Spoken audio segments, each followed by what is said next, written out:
आप सबको जय यीशु की। प्रभु यीशु का धन्यवाद कि एक दिन और उसने हमें दिया, एक और मौका उसने हमें बख्शा कि हम परमेश्वर के वचन से कुछ बातों को देख सके, कुछ बातों को सीख सके। आज जो मैं आपके साथ बात करने वाला हूँ, बहुत बार सुनी हुई बात है, बहुत बार इसके बारे में आप प्रचार भी सुन चुके हैं, लेकिन तो अभी एक बार और परमेश्वर मेरे मन से बात कर रहे हैं कि मैं एक बार और आप लोगों के साथ ये बात करूं। और आज की जो बात है वो है मत डर, मत डर। यशायाह नबी 41 अध्याय उसकी 10 आयत से मैं आपके लिए पढ़ता हूँ। यशायाह नबी की किताब उसका 41वां अध्याय और 10वीं आयत। मत डर क्योंकि मैं तेरे संग हूँ। परमेश्वर कह रहे हैं मत डर, और कारण बताता है ना डरने का कि मैं तेरे साथ हूँ। बहुत बार इंसान को ये एहसास नहीं होता, इंसान डरता कब है? जब उसको महसूस होता है कि मैं अकेला हूँ, कोई नहीं, ना कोई साथी है, ना कोई साधन है, अब मेरा कोई सहारा या कुछ नहीं है, अकेला हूँ। जब इंसान को ये एक फील आता है कि मैं अकेला हूँ, उस टाइम पे इंसान डरता है। और परमेश्वर कहता है मत डर क्योंकि मैं तेरे साथ हूँ। इधर उधर मत ताक। इधर उधर मत ताक का मतलब है कि यहाँ वहाँ देख के ढूंढने की कोशिश ना कर कि अब कौन बचाएगा, अब कौन मेरा साथी है, अब कौन मेरा सहारा है, अब कौन मुझे बचाएगा। इंसान जब डरता है, जैसा कि परमेश्वर ने आज्ञा दी अपने लोगों को, जब वो मिस्र देश में से निकाल के लेके आया तो उसने कहा कि अब जिस देश में तुम जाने को हो वहां के देवी देवताओं से तुम न डरना। जब आप पढ़ेंगे न्यायों की किताब उसका 6ठा अध्याय, न्यायों की किताब 6ठा अध्याय और उसकी 10वीं आयत जब आप पढ़ते हैं तो वहां लिखा है मैं तुम्हारा परमेश्वर यहोवा हूं। अमोरी लोग जिनके देश में तुम रहते हो उनके देवताओं का भय न मानना, परंतु तुमने मेरा कहना नहीं माना। लोगों ने तो भी परमेश्वर का कहना नहीं माना। आज की तारीख में भी बहुत सारे ऐसा परमेश्वर को, प्रभु यीशु मसीह को, उस स्वर्गीय पिता को जानने वाले लोग हैं। ये जो हम बात कर रहे हैं ये उन लोगों के बारे में है जो बाइबल के इस खुदा को, इस परमेश्वर को जानते हैं, क्योंकि परमेश्वर का संदेश उन्हीं लोगों के लिए है जो उसके सुनते हैं। जो उसकी नहीं सुनते ये संदेश उनके लिए नहीं है। यानी ये परमेश्वर अपने ही लोगों को कह रहा है, जो प्रभु यीशु मसीह को प्रभु मानते हैं, ये उनके लिए संदेश है कि तुम मेरे होकर भी पराये देवताओं के पास जाते हो। परमेश्वर को जानने के बावजूद भी, अब परमेश्वर और देवता दो अलग अलग चीजें हैं। तो जब हम परमेश्वर को जान गए तो फिर हमें किसी और की जरूरत नहीं पड़ती। लेकिन लोग आज भी जब डर जाते हैं, जब किसी अपने के ऊपर कोई बीमारी आ जाए, खास तौर से ऐसी बीमारियां जिनकी झाड़ फूंक लोग किया करते हैं, जैसे पीलिया है ना, पीलिए की झाड़ फूंक हो जाती है तो पीलिया किसी को हो जाए तो झाड़ फूंक के लिए दौड़ते हैं। खास तौर से छोटे बच्चे को अगर हो जाए, इकलौते बेटे को अगर हो जाए तो लोग दौड़ते हैं झाड़ फूंक के लिए। जिस इलाके में मैं रहता हूँ यहाँ पे नज़दीक एक ऐसी जगह है जहाँ पे अगर अधरंग किसी को हो जाए तो उसके लिए भी लोग वहाँ पे जाते हैं। हम जिस समाज में जी रहे हैं यहाँ बहुत सारी ऐसी परेशानियाँ आती हैं जिसके लिए फिर देवी देवताओं की तलाश वो लोग शुरू कर देते हैं जो प्रभु यीशु मसीह को जानते हैं, पहचानते हैं। और उस खुदा का, उस परमेश्वर का कहना है कि जब तुम मुझे जानते हो तो फिर तुम किसी और के पीछे नहीं जाना। इधर उधर मत ताक, उपाय की खोज ना कर। दुष्ट आत्मा अगर कब्जा कर ले किसी के ऊपर तो चर्च में अगर आके वहां पे प्रार्थना करने से अगर दुष्ट आत्मा जल्दी से नहीं निकल रहा है, तुरंत नहीं निकल रहा है, तो लोग दाएं बाएं दौड़ना शुरू करते हैं, वहाँ से कर लो, वहाँ मत्था टेक लो, वहाँ से तावीज़ लिया, बहुत सारी चीज़ें लोग करते हैं। लेकिन परमेश्वर क्या कहता है? मत डर। ये तमाम उपाय प्रभु यीशु मसीह को जानने के बावजूद भी ये तमाम उपाय कब किए जाते हैं? जब हम डरते हैं, जब हम डर जाते हैं। इस डर की वजह से ये तमाम उपाय किए जाते हैं। परमेश्वर ने ख़ास तौर से कहा कि तुम पराये देवी देवताओं से नहीं डरना, उनका भय तुम न मानना, परमेश्वर साफ कहता है। और एक बार और दूसरा राजा की किताब जब आप देखें तो दूसरे राजा की किताब उसका 17 अध्याय उसकी 7 आयत में लिखा है, इसका कारण यह है, जो पतन हो जाता है, लोगों का नाश होता है, लोगों की जिंदगी में परेशानियां बढ़ती चली जाती हैं, तो उसका कारण क्या है? उसका कारण यह है कि यद्यपि इजरायलियों का परमेश्वर यहोवा उनको मिस्र के राजा फिरौन के हाथ से छुड़ाकर मिस्र देश से निकाल लाया था, तो भी उन्होंने उसके विरुद्ध पाप किया और पराये देवताओं का भय माना।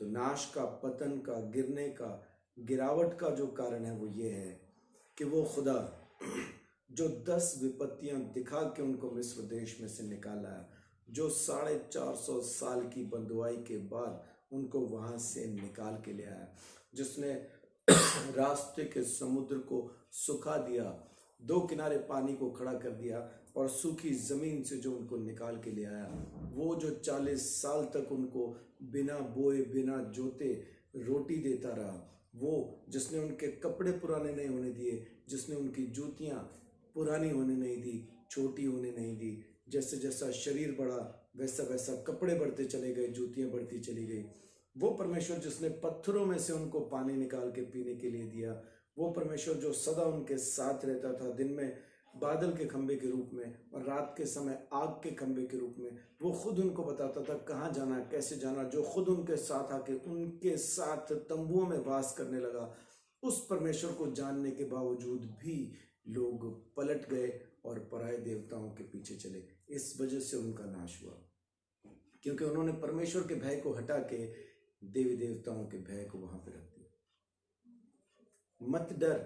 लेकिन इसमें मैं आपको एक जो खबर देना चाहता हूँ, जो एक संदेश मैं देना चाहता हूँ, वो ये है कि हमें और किसी से तो डरने की ज़रूरत नहीं, लेकिन अपने परमेश्वर का भय, अपने खुदा का डर ज़रूर हमें अपने मन के अंदर रखना चाहिए, ताकि हम उसके भय में रह के बाकी सब डरों से आज़ाद हो जाए। परमेश्वर का भय बुद्धि का आरंभ है। जब तक परमेश्वर हमारे साथ है हमें डरने की जरूरत नहीं। लेकिन डर, जब हम डरना शुरू करते हैं तो ये डर, ये खौफ हमें ये साबित करता है, हमें ये बताता है कि अब हमें और बहुत सारे डर हैं, अब हमें परमेश्वर का भय उतना नहीं रहा, हम दूसरी चीजों से ज्यादा डरने लगे, इसलिए परमेश्वर का भय हमारे अंदर नहीं रहता।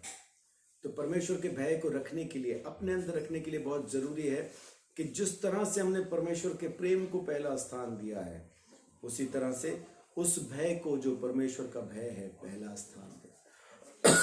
जब हम परमेश्वर के भय को, परमेश्वर के डर को हर डर से ऊपर रखते हैं, तो फिर नीचे किसी भी और डर से हमें डरने की जरूरत नहीं। फिर सारे भय हमारे पांवों के नीचे रहते हैं। हम हर एक भय के ऊपर हैं क्योंकि हम परमेश्वर के भय के नीचे हैं। लेकिन अगर परमेश्वर का डर हट जाए और परमेश्वर के डर की जगह हम दुष्ट आत्मा का डर, बीमारी का डर, गरीबी का डर, अकेलेपन का डर और बहुत सारे ऐसे डर जब वहां रख लेते हैं, और उन डरों से जब हम डर जाते हैं जिंदगी के अंदर, अब क्या होगा सोचना शुरू करते हैं, तब हम परमेश्वर से बहुत दूर होते हैं, परमेश्वर के नजदीक नहीं होते। हालांकि वो इंतजार कर रहा होता कि कब हम लौट आए, उसके पास वापस आए, उसके सिंहासन के सामने आके कहें, परमेश्वर मुझे किसी चीज का भय नहीं, किसी चीज का डर नहीं, क्योंकि तू मेरे साथ है और तूने वायदा किया। यीशु मसीह ने कहा, जगत के अंत तक सदा मैं तुम्हारे साथ हूं, तो डरने की जरूरत नहीं। लेकिन तो भी उस जिंदा सामर्थी खुदा को जानने के बावजूद, उस सच्चे परमेश्वर को जानने के बावजूद भी हम डरते रहते हैं, घबराए हुए से रहते हैं, उस खौफ में जी रहे हैं कि पता नहीं क्या होगा। इसीलिए इधर उधर ताकते, इसीलिए परमेश्वर कहता है इधर उधर मत ताक, है ना। पहले क्या कहता है, मत डर, मत डर। क्यों ना डर, क्योंकि मैं तेरा परमेश्वर तेरे साथ हूं, मैं तेरा परमेश्वर, मैं तेरे संग हूं। मत डर क्योंकि मैं तेरे संग हूं। इधर उधर मत ताक, क्यों ना ताक, आगे लिखा है क्योंकि मैं तेरा परमेश्वर हूं। इधर उधर ताकने की जरूरत नहीं, क्योंकि मैं हूं तेरा परमेश्वर। लेकिन लोग, जो परमेश्वर के लोग मिस्र देश में से निकल के आए, वो दूसरे देशों से, जिनको परमेश्वर ने कहा था कि मैं तेरे वश में कर दूंगा, उन देशों को तू हरा देगा, उन देशों को तू वहां से निकाल देगा, उन लोगों को वहां से निकाल देगा, और तू उस जगह पे राज करेगा, क्योंकि मैंने वो जगह तुझे दी है। लेकिन इसके बावजूद भी जब वो लोग वहां से निकले और वहां पहुंचे, देखिए व्यवस्था विवरण 7 अध्याय, व्यवस्था विवरण 7 अध्याय के अंदर जब आप पढ़ते हैं तो वहां पे आपको फिर दोबारा से पढ़ने के लिए मिलेगा कि लोग, जो परमेश्वर के लोग हैं, जो मिस्र देश से निकल के आए इजरायली लोग हैं, वो दूसरे देश के लोगों से डरने लगे, दूसरे देश के लोगों से डरने लगे। व्यवस्था विवरण 7 का 19 जब आप पढ़ते हैं तो वहां पे लिखा है, जो बड़े बड़े परीक्षा के काम तूने अपनी आंखों से देखे, और जिन चिन्हों और चमत्कारों और जिस बलवंत हाथ और बढ़ाई हुई भुजा के द्वारा तेरा परमेश्वर यहोवा तुझको निकाल आया, उनके अनुसार तेरा परमेश्वर यहोवा उन सब लोगों से भी जिनसे तू डरता है करेगा। परमेश्वर उनको याद दिलवा रहा है कि याद करो किस तरह से वो 10 विपत्तियां मिस्र देश पे आई, और पहली 3 विपत्तियों के बाद कोई विपत्ति तुम्हारे नजदीक ना आई, क्योंकि खुदा ने कह दिया था कि अब से मिस्रियों में और इजरायलियों में एक फर्क होगा, एक पहचान होगी कि जो भी विपत्ति आएगी अब सिर्फ मिस्रियों पर आएगी, इजरायलियों पर कोई विपत्ति ना आएगी। पहली विपत्ति पानी का खून बनना, जादूगरों ने भी बना दिया। दूसरी विपत्ति मेंढकों का आना, जादूगर भी ले आए। लेकिन तीसरी विपत्ति जब आई, मिट्टी की धूल जब जुओं में बदल गई, वो जादूगर कर ना पाए। जादूगरों ने कहा ये तो परमेश्वर का ही काम है। उसके बाद परमेश्वर ने मूसा के द्वारा कहा कि अब से आगे कोई विपत्ति इजरायलियों पर आएगी भी नहीं, और नहीं आई। पहली 2 विपत्तियां जादूगर ला पाए, तीसरी ला नहीं पाए। चौथी से पहले तो परमेश्वर ने वायदा कर दिया अब आएगी नहीं, कुत्ता भी उन पर जो मेरे लोग हैं भौंकेगा नहीं, मैं संभाल के रखूंगा। 10 विपत्तियां, बड़ी विपत्तियां मिस्रियों के ऊपर आई, इजरायलियों को परमेश्वर ने बचा के रखा। उसके बाद परमेश्वर ने फिर लाल समुद्र को 2 हिस्से करके उनको वहां तक पहुंचाया। लाल समुद्र को 2 हिस्से किया, रास्ता दिया, लोग वहां तक पहुंचे। मिस्र देश से निकल के कनान देश तक पहुंचने के लिए परमेश्वर ने उनकी सहायता की। रास्ते में जितनी जरूरतें थी तमाम जरूरतें परमेश्वर ने पूरी की। हर एक जरूरत को उस खुदा ने पूरा किया। कोई जरूरत ऐसी नहीं थी जो परमेश्वर ने पूरी ना की हो। तमाम जरूरतों को उस खुदा ने पूरा कर दिया। हर एक जरूरत को उस परमेश्वर ने पूरा कर दिया। किसी भी चीज की कमी ना रही, किसी भी चीज की घटी ना रही।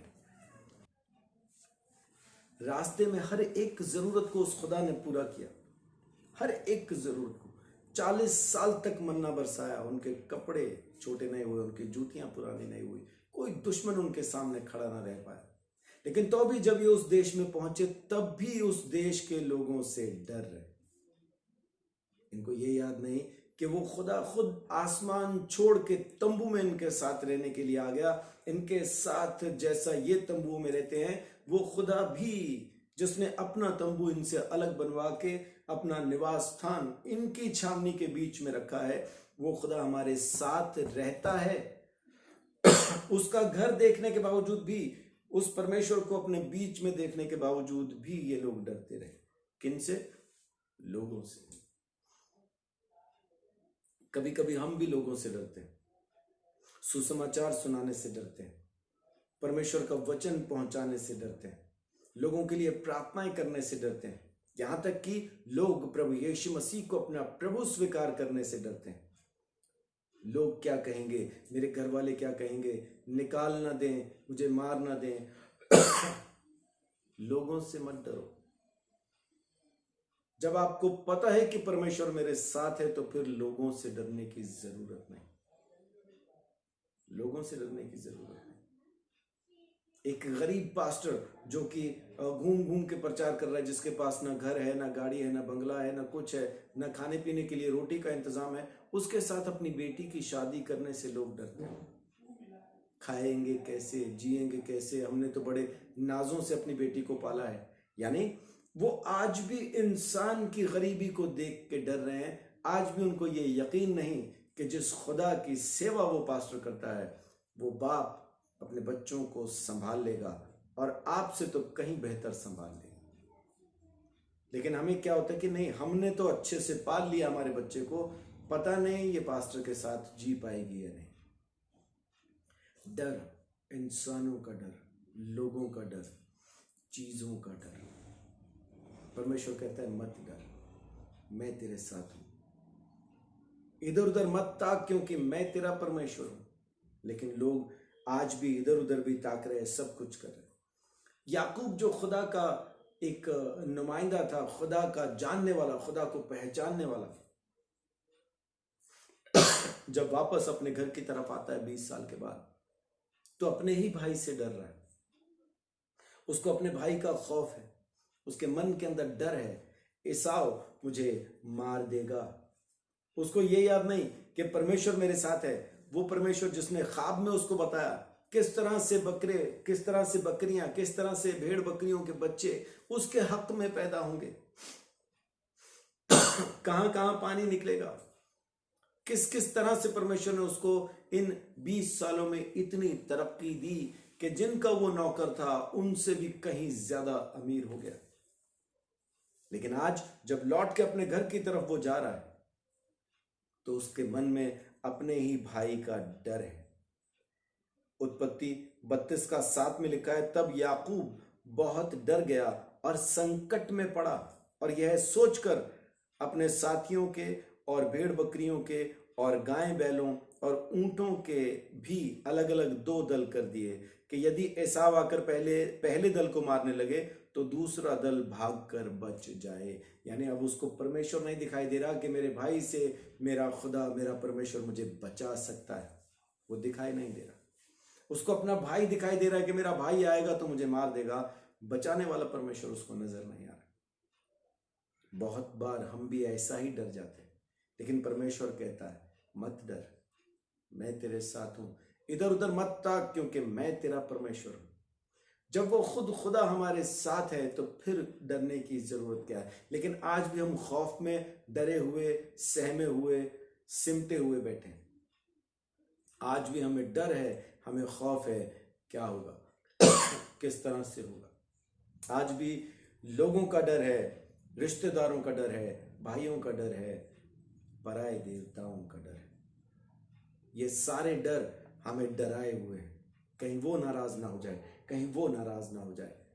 और उस खुदा से हम नहीं डरते। असल में वो अगर नाराज हो गया जो शरीर और आत्मा दोनों का नाश कर सकता है, उस खुदा का खौफ हमारे अंदर नहीं आता। उसका आता है जो सिर्फ शरीर को नुकसान पहुंचा सकता है। बीमार होके सिर्फ शरीर मरेगा, गरीब होके सिर्फ शरीर मरेगा, किसी भी परेशानी में आके सिर्फ शरीर मरेगा। आत्मा अजर अमर है, आत्मा नहीं मरेगा। इस आत्मा को परमेश्वर स्वर्ग या नरक में भेजने की ताकत रखता है। लेकिन हम शरीर की वजह से डरते रहते हैं, आत्मा की वजह से परमेश्वर से नहीं डरते। हम वो खौफ अपने अंदर नहीं रख पाते कि परमेश्वर हमें संभाल भी सकता है और वो हमारी आत्मा को नाश भी कर सकता है।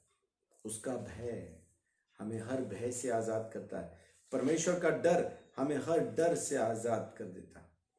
दानियल नबी की किताब जब आप पढ़ेंगे उसके पहले अध्याय में, तो जो उनके ऊपर अधिकारी रखा गया था, जो उनके ऊपर अधिकारी था, वो भी परमेश्वर से नहीं डरता था।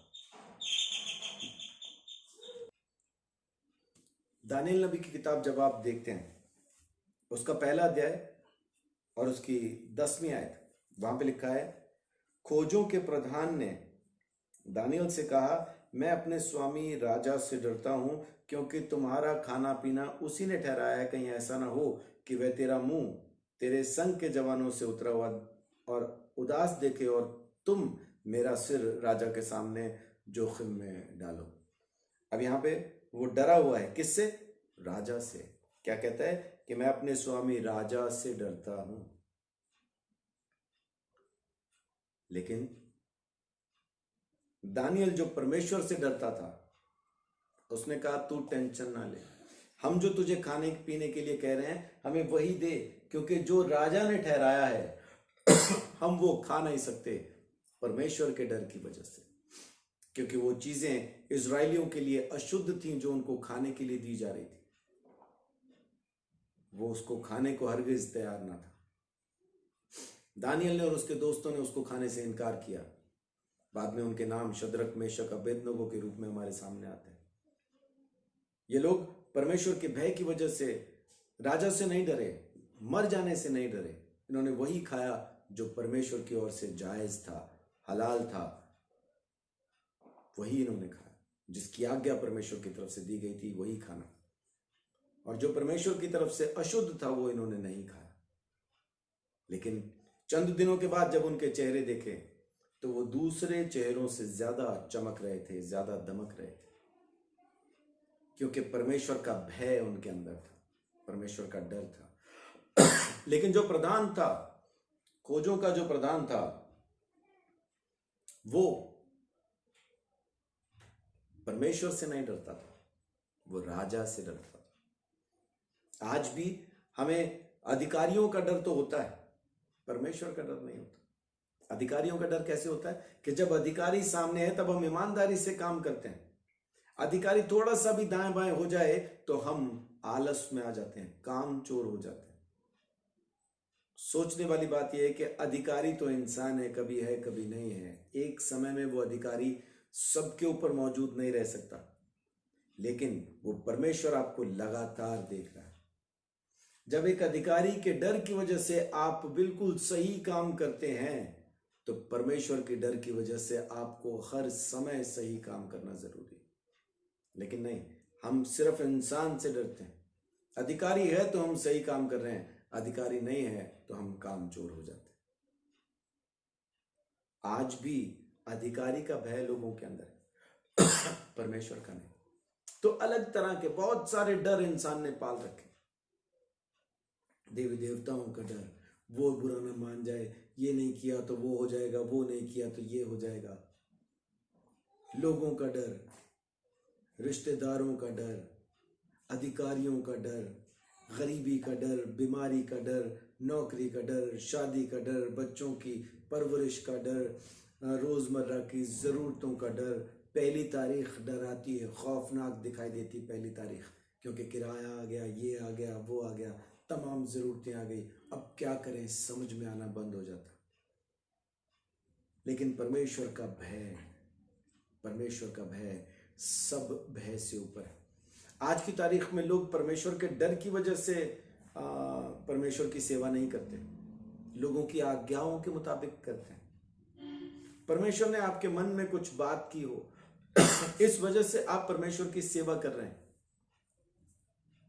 लेकिन उसी टाइम पे कोई दूसरा आके अपनी बात रख देता आपके सामने और बोलता बाइबल ऐसा ही कहती है, तो वो बात जो परमेश्वर की तरफ से आपके मन में आई थी, आप उस बात को निकाल के फेंक देते हैं और इस इंसान की बात इसलिए मानना शुरू कर देते हैं क्योंकि आपको इस इंसान का भी भय है, और जो ये कह रहा है वो बात आपको भी अच्छी लगने लगी, क्योंकि उसमें आराम आ गया ना आपको। अब ज्यादा मेहनत नहीं करनी, या ज्यादा कष्ट आपको नहीं होगा, या कोई तकलीफ या कोई बलिदान दान आपको नहीं देना पड़ेगा। अब आप सिक्योरिटी में आ जाते हैं, आप तुरंत मान जाते हैं, परमेश्वर की आवाज को सुनना बंद कर देते हैं। डर, ये किया तो नुकसान होगा, वो किया तो नुकसान होगा, ऐसा किया तो नुकसान होगा, वैसा किया तो नुकसान होगा। लोग आज सेवका ही क्यों नहीं कर पा रहे? अगर मैं सेवा के लिए चला गया तो मेरा घर कैसे चलेगा? मेरा परिवार कैसे चलेगा? परमेश्वर का वचन कहता है कि जब भी कोई प्रचार के लिए, सुसमाचार के लिए निकलेगा तो परमेश्वर इसी सुसमाचार के द्वारा, इसी प्रचार के द्वारा उसके घर का इंतजाम कर देगा। तमाम जरूरतें परमेश्वर की ओर से पूरी की जाएंगी, भेंट की सूरत में, दसवांश की सूरत में। और कहीं आप प्रचार के लिए जाते हैं, कुछ और होते हैं, तो वहां पे ऑनरेरियम जो आपको दिया जाता है, जो कुछ भी आपको मिलता है, आप मांगते नहीं किसी से, परमेश्वर के अनुग्रह से चीजें आप तक पहुंचती हैं। कुछ लोग देना बंद कर देते हैं तो कुछ लोग कहीं और से आ जाते हैं। परमेश्वर का इंतजाम रुकता नहीं, परमेश्वर का इंतजाम जरूर पूरा होकर रहता है, चाहे कैसा भी हो, लेकिन वो जरूर पूरा होता है। तो आपको डरने की जरूरत नहीं, परमेश्वर है तो डरने की जरूरत नहीं। परमेश्वर के अनुग्रह में उठना, बैठना, जीना, चलना शुरू कीजिए, प्रभु आपकी जिंदगी में काम करेगा। ये डर जो आपको परमेश्वर से दूर लेके जाता है, इससे आपको निकलना बहुत जरूरी है। निकल के आए। और इसी में मैं आपको एक दो उदाहरण बताता हूं, जो परमेश्वर से डरे लोग, जिन्होंने अपने मन के अंदर परमेश्वर का खौफ रखा।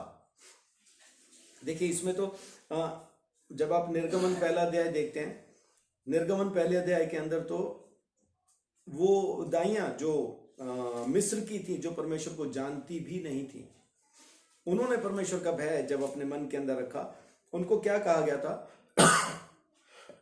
इजरायली औरतें जब बच्चा पैदा करे तो देखना, अगर लड़की है तो छोड़ देना, लड़का है तो मार देना। लेकिन यहां क्या लिखा है?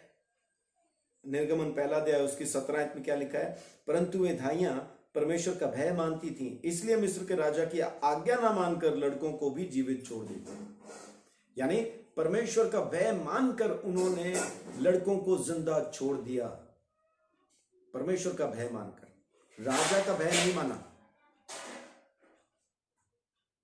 राजा का भय नहीं माना। राजा का भय अगर वो मानती तो उनको इनाम मिलता, उनको तारीफ मिलती। लेकिन राजा का भय न मान के उन्होंने परमेश्वर का भय माना। अब राजा का भय न मानने की उनको सजा भी मिल सकती, उनको जान से भी मारा जा सकता, उनको सजाए मौत भी दी जा सकती है। लेकिन तो भी उन्होंने परमेश्वर के भय को मानना ज्यादा अच्छा समझा। राजा का भय मानना उन्होंने उतना जरूरी न समझा। उन्होंने क्या कहा कि इज़राइल की जो औरतें हैं वो मिस्री औरतों से कहीं ज्यादा मजबूत हैं। हमारे जाने से पहले वो तो पत्थरों पर बैठकर खुद ही बच्चे पैदा कर लेती हैं। हमें पता नहीं चलता लड़का है कि लड़की। हमारे जाने से पहले बच्चा पैदा हो जाता है। बच्चा छीन के तो हम नहीं मार सकते, पैदा होते समय हम मार दें वो अलग बात है, लेकिन पैदा होने के बाद मां से छीन के तो नहीं मार सकती। लेकिन देखिए 22 आयत में क्या लिखा है? 21 आयत में लिखा है, इसलिए कि धाइयां परमेश्वर का भय मानती थीं, उसने उनके घर बसाए। परमेश्वर ने उनके घर बनाए, उनके घर बसाए, उन पर नाश नहीं आया, वो विपत्ति में नहीं पड़ी। क्यों? क्योंकि वो परमेश्वर का भय मानती थी। आज जब हम परमेश्वर का भय मानना शुरू करते हैं, अपनी मौत से भी नहीं डरते। लोग मुझे मार ना दें, कहीं ये नुकसान ना हो जाए, कहीं वो नुकसान ना हो जाए, ये मुझे छोड़ के ना चला जाए, वो मुझे छोड़ के ना चला जाए, ओ इसने मुझे छोड़ दिया तो फिर क्या होगा? कुछ नहीं, परमेश्वर है तो चाहे सारी दुनिया आपको छोड़ के चली जाए, आपको नुकसान नहीं होगा, क्योंकि परमेश्वर है। परमेश्वर का भय अगर आप मान रहे हैं तो फिर किसी और चीज का डर मानने की जरूरत नहीं। प्रभु को धन्यवाद दें कि प्रभु तेरा धन्यवाद कि आज की तारीख में कोई इंसान खड़े होकर ये नहीं कह सकता मेरी वजह से इसका घर चलता है, मेरी वजह से आज ये खा पा रहा है, मेरी वजह से आज ये जी पा रहा है। कोई कह नहीं सकता। क्योंकि लोग आएंगे, लोग जाएंगे, लोग रहेंगे, लोग छोड़ देंगे। लेकिन परमेश्वर का भय अगर आपकी जिंदगी में है, मेरी जिंदगी में है, तो फिर हर एक जरूरत का पूरा करने वाला वो खुदा आपके साथ है, मेरे साथ है। जैसा इन भाइयों के साथ परमेश्वर रहा, उसने इनके घर बसाए, इनके घर बनाए, इनको उसने संभाल लिया। क्यों? क्योंकि उनके अंदर परमेश्वर का भय था, परमेश्वर का डर था। परमेश्वर के डर की वजह से ये दाइयां तरक्की पा गई, अपने घर को परमेश्वर के हाथ में देके परमेश्वर के बसाए हुए घर में रहने लगी। अभी तक उनकी खुद की मेहनत का घर था, लेकिन जैसे ही परमेश्वर का डर उनके अंदर आया, अब ये घर परमेश्वर का बसाया हुआ हो गया, परमेश्वर का बनाया हुआ हो गया। अब ये इंसान का बनाया हुआ नहीं है, परमेश्वर का बनाया हुआ घर है। वो परमेश्वर तो सच में सर्वशक्तिमान है, उसका डर मानना, भय मानना बहुत जरूरी है। बाइबल के मुताबिक विश्वास का पिता अब्राहम, देखिए अब्राहम नबी ने जब भय माना, जब डर माना परमेश्वर का, तो परमेश्वर ने उसके साथ क्या किया? डर कब माना? जब अपने इकलौते बेटे को, इसहाक को बलिदान चढ़ाने के लिए ले गया, और वो डरा नहीं।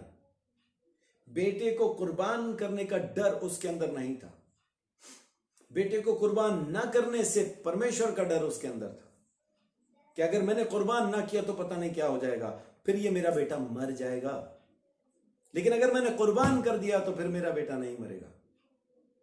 ये यकीन, ये विश्वास उसको क्यों था?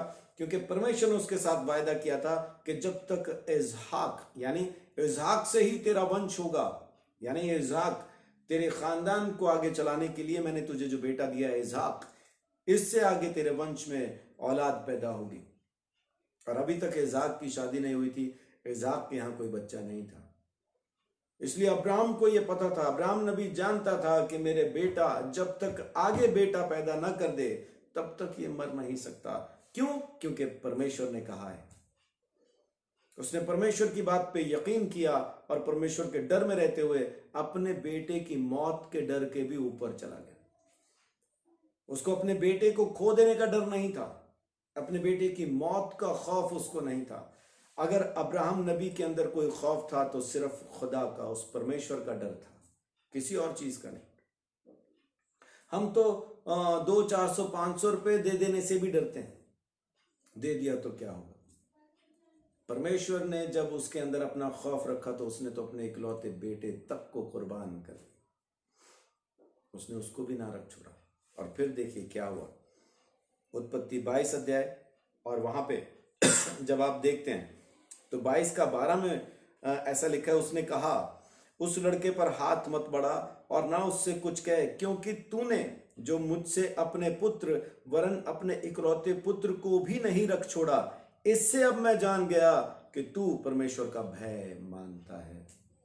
यानी अपना इकलौता बेटा भी जब तू कुर्बान करने के लिए, और वो भी खुशी खुशी, बिना किसी कुड़कुड़ाहट के, बिना रोए, बिना चीखे, बिना चिल्लाए, ओ खुदा ये तूने क्या मांग लिया, एक ही बेटा था, लेना ही था तो दिया क्यों? कुछ नहीं। परमेश्वर ने कहा अपना बेटा दे दे, ठीक है ला रहा हूं, ले आया, मोर्य पर्वत पे लाके उसको कुर्बान कर ले आता हूं प्रभु। अपने घर से चाकू, लकड़ी, आग, हर एक चीज का इंतजाम करके चला। और जिस रात उसको निकलना था, बाइबल कहती है कि वो तसल्ली से सोया, भोर को सुबह आराम से उठा, तैयारी करी, बेटे को नौकरों को साथ लिया और आ गया। और 22 का 5 में कहता है, उत्पत्ति 22 का 5 में, उसने अपने सेवकों से कहा गधे के पास यहीं ठहरे रहो, यह लड़का और मैं वहां तक जाकर और दंडवत करके फिर तुम्हारे पास लौट आएंगे। जाने से पहले उसको पता था ये मरेगा नहीं, क्योंकि अभी तक इससे औलाद पैदा नहीं हुई।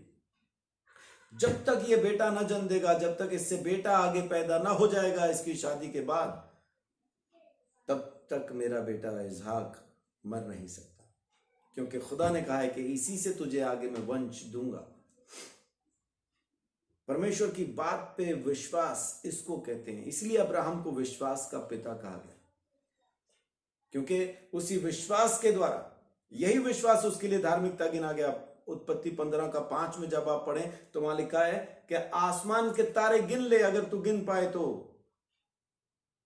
क्योंकि तेरा वंश भी इतना ही होगा। समुद्र के किनारे की जो रेत है, उसके किनकों को अगर कोई गिन पाए तो तेरे वंश को गिन पाएगा, इतना ही तेरा वंश होगा। और 6 में लिखा है, 15:6 में लिखा है कि अब्राहम ने यहोवा की इस बात पे विश्वास किया और यही उसके लेखे में धर्म गिना गया। परमेश्वर की बात का विश्वास आपके कामों से दिखाई देता है, खाली हां बोलने से नहीं। हाँ जी विश्वास करते हैं, हाँ जी विश्वास करने से नहीं पता चलता। बेटा कुर्बान करने के लिए ले गया, तब पता चला सच में विश्वास करता है, परमेश्वर से डरता है। परमेश्वर ने कह दिया कि ऐसा ही होगा तो ऐसा ही होगा, बस उसको परखने की जरूरत नहीं, उससे दोबारा दोबारा पूछने की जरूरत नहीं। उसने सवाल नहीं किया, परमेश्वर तू तो कह रहा था इससे तेरा वंश होगा, अब तू कह रहा है इसको कुर्बान कर दे तो फिर क्या होगा, नहीं पूछा। तो उसने उसी बात पे विश्वास रखा। परमेश्वर ने पहले कहा है ना इसी से वंश होगा तो इसी से होगा। कुर्बान कर दे, अरे एक बार छोड़ 1000 बार कर दे, ये मरेगा नहीं, क्योंकि परमेश्वर ने कहा है जब तक ये बाप ना बन जाए मरेगा नहीं। लेकिन हम, परमेश्वर ने कहा चिंता ना कर, चिंता करके ये ना कहे क्या खाएंगे, क्या पिएंगे, क्या पहनेंगे, कैसे जिएंगे।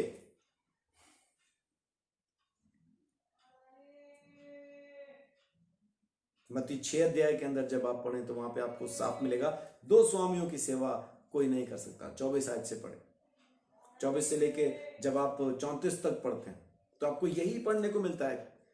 चिंता ना कर, इस चीज की चिंता ना कर, क्या खाएंगे, क्या पिएंगे, क्या पहनेंगे, क्योंकि मैं तेरा बाप तेरे साथ हूं, मुझे पता है तुझे क्या चाहिए। लेकिन हम ये यकीन, ये विश्वास नहीं कर पाते। हम फिर भी चिंता में रहते हैं, फिर भी डर में रहते हैं, भय में रहते हैं। और परमेश्वर क्या कह रहा है, मत डर, क्योंकि मैं तेरे संग हूं। इधर उधर मत ताक, क्योंकि मैं तेरा परमेश्वर हूं, है ना। देखिए एक बार फिर से मेरे साथ निकालिए यशायाह नबी की किताब, उसका 41वां अध्याय और उसकी 10वीं आयत फिर से पढ़ते हैं। मत डर क्योंकि मैं तेरे संग हूं, इधर उधर मत ताक क्योंकि मैं तेरा परमेश्वर हूं। मैं तुझे दृढ़ करूंगा और तेरी सहायता करूंगा, अपने धर्म में दाहिने हाथ से मैं तुझे संभाले रहूंगा। आमीन। परमेश्वर ने सच कहा कि वो हमें संभालेगा। परमेश्वर ने सच कहा कि वो हमारी सहायता करेगा। जब वो हमारे साथ है तो फिर डरना नहीं, डरना नहीं, चाहे कुछ भी क्यों ना हो जाए, डरना नहीं। जैसे सब नामों से ऊंचा नाम प्रभु यीशु मसीह का नाम, वैसा ही सब डरों से ऊंचा परमेश्वर का डर। जब हर एक नाम के ऊपर आप परमेश्वर के नाम को रखते हैं तो हर एक डर के ऊपर भी आप परमेश्वर के डर को रखें। और कोई डर आपकी जिंदगी में नहीं आना चाहिए, इसका डर, उसका डर, किसका डर, और कोई डर नहीं, सिर्फ परमेश्वर का डर। परमेश्वर है काफी है। अगर वो नहीं तो डरो, अगर वो नहीं है तो डरो। अगर आपकी जिंदगी में सच में प्रभु यीशु मसीह के द्वारा उस परमेश्वर के साथ आपकी मुलाकात नहीं है, यीशु मसीह अगर आपकी जिंदगी में नहीं है, यीशु की जगह पे अगर आपने किसी और को बैठा रखा है, तो डरो, फिर डरो, क्योंकि सच में परमेश्वर आपके साथ नहीं है। लेकिन अगर यीशु आपका उद्धारकर्ता, मुक्तिदाता प्रभु यीशु मसीह है, तो फिर आपको डरने की जरूरत नहीं, क्योंकि बाप ने वायदा किया है, जिस किसी ने मेरे बेटे पर विश्वास किया मैं उसके साथ हूं। मैंने उसको मुक्ति दी है और अपने घर में जगह भी दी है, और ना सिर्फ जगह दी बल्कि उसको अपना बेटा भी स्वीकार किया है, चाहे वो लड़का हो लड़की हो, परमेश्वर के सामने एक है। मैंने उसको अपनी संतान स्वीकार किया है, और अपने राज्य में, अपनी मिरास में, अपनी जो मेरी जायदाद है उसके अंदर जितना हिस्सा प्रभु यीशु मसीह का है, बराबर का हिस्सा मैंने उसको भी दिया है। आमीन, हालेलुया। परमेश्वर का धन्यवाद कि उसने हमें प्रभु यीशु मसीह का संगी वारिस बनाया। रोमियो 8 अध्याय जब आप पढ़ें, वहां पे आपको पढ़ने के लिए मिलेगा कि जब वारिस हैं, जब हम उसके बेटे बेटियां हैं, संतान हैं, तो वारिस भी हैं, वारिस हैं, संगी वारिस हैं, प्रभु यीशु मसीह के संगी वारिस हैं, बराबर के हिस्सेदार। तो फिर डरने की जरूरत नहीं। जेब में पैसा हो ना हो, कोई साथ हो ना हो, शरीर में चाहे कितनी बीमारियां हो, डरो मत, क्योंकि परमेश्वर आपके साथ है। और उसने मार खाई है, यीशु मसीह ने कोड़े खाए ताकि आप चंगे हो जाए। यीशु मसीह कंगाल बन गया ताकि आप अमीर हो जाए। पुराने नियम में दसमांश का नियम है, लेकिन नए नियम के अंदर तो सीधा कह दिया, जितना बोओगे उतना काटोगे। और लोग कहते हैं जी नए नियम के अंदर तो दसमांश नहीं है। सच है, दसमांश नहीं है। यहाँ पे तो अगर गिनना शुरू करें तो फिर दसमांश से कहीं ज्यादा बढ़ के फिर इसमें लिखा है, जितना बोओगे उतना ही काटोगे। तो अब आपको तय करना है कि आप कितना बोना चाहते हैं, कितना काटना चाहते हैं। परमेश्वर आपके साथ है तो आपको किसी इंसान के ऊपर नजर रखने की जरूरत नहीं। इधर उधर मत ताक, न देवी देवताओं से डर, न इंसानों से डर, न किसी और चीज का भय खा, न गरीबी का, न बीमारी का, न किसी तंगी का, न किसी और चीज का भय खाना है। अगर डरना है तो परमेश्वर से डर, और परमेश्वर आपके साथ है तो फिर बाकी सारे डर आपसे डरते हैं। हर एक डर के ऊपर अगर परमेश्वर का डर है तो फिर आपने हर एक डर पे जीत पा ली। परमेश्वर का कलाम कहता है, उस खुदा का कलाम कहता है कि उसने हमें डर का आत्मा नहीं दिया, भय का आत्मा नहीं दिया, सामर्थ का आत्मा दिया।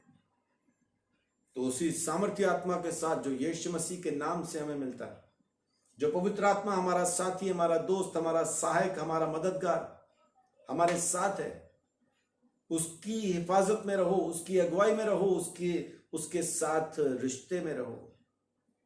वही आपको बताएगा क्या करना क्या नहीं करना। इंसान की ना सुनो, स्वर्गदूत की भी ना सुनो, पवित्र आत्मा आपके पास भेजा गया है, उसकी सुनो। परमेश्वर ने यही कहा यीशु मसीह के बारे में कि इसकी सुनो। और यीशु मसीह ने फिर कहा मैं बहुत कुछ कहना चाहता हूं लेकिन अभी नहीं सुन पाओगे। तो पूछने वाला पूछे फिर कब सुन पाएंगे? यीशु ने कहा जब सत्य का आत्मा आएगा वो बताएगा। तो आज की तारीख में परमेश्वर हमको कहता है पवित्र आत्मा की सुनो, लेकिन हम आज भी इंसानों की सुन रहे हैं, आज भी इंसानों की सुन रहे हैं। पवित्र आत्मा से पूछो मुझे क्या करना है, वही बताएगा। सत्य वही बताता है, बाकी सब झूठ है, बाकी सब झूठ है। पवित्र आत्मा बताएगा आपको क्या करना है, किस तरह से चलना है, और तब सारे डर आपसे डरेंगे, फिर आप किसी से नहीं डरेंगे। प्रभु आप सबको बहुत आशीष, बड़ी बरकत। जय यीशु।